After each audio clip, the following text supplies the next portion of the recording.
Cher a toujours une bonne idée pour nous et on la retrouve avec Xavier Montpied.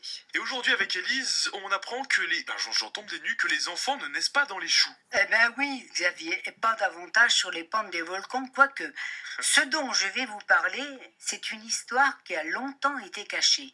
Pendant une vingtaine d'années, 1000 à 2000 enfants réunionnais ont été arrachés à leurs parents pour être envoyés en France.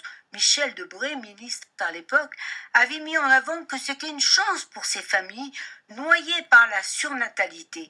Les enfants allaient recevoir une éducation, ils reviendraient en vacances, bien sûr, et ils seraient banquiers un jour, médecins, ingénieurs, professeurs du futur.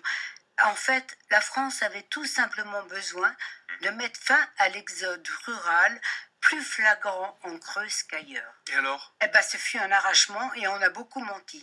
Alors du coup, voilà l'histoire de Mila, inspirée par l'histoire de Ghislaine Marin, qu'elle a d'ailleurs écrite avec son fils Léo, qui est un artiste.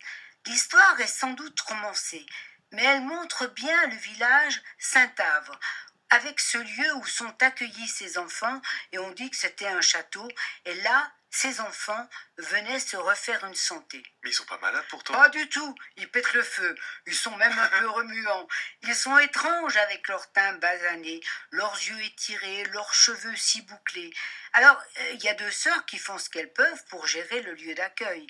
Et à la mort de l'une d'elles, c'est là que ça commence le roman, Ernestine, la vieille épicière qui s'était attachée avec son mari Hector à Mila, elle est à l'enterrement et elle espère que Mila va être là parce que Mila, elle est partie. Et c'est pour elle l'occasion de se souvenir. Et à ce moment, qu'apprend-on? Alors, nous avons ces années avec cet enfant rebelle et attachante. Elle a plongé dans le destin et le passé d'Ernestine, qui voulait être professeur d'histoire géo, mais les parents l'ont obligé à épouser Hector, un peu différent. Au village, on disait qu'il était demeuré.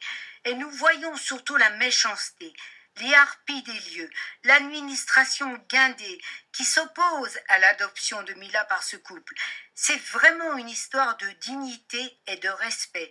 Il faut rendre hommage et il faut demander pardon. Pour moi, ce que la France a fait, c'est pas beau. La France n'a pas à être fière des décisions prises en ces années. Comment peut-on avoir agi ainsi? Et ce livre s'appelle L'enfant du volcan, c'est écrit par Léo et Ghislaine Marin et c'est aux éditions Albin Michel. Merci Élise Fischer pour ce choix et on retrouvera un autre livre et une autre idée de lecture demain à la même heure sur France Bleu Lorraine.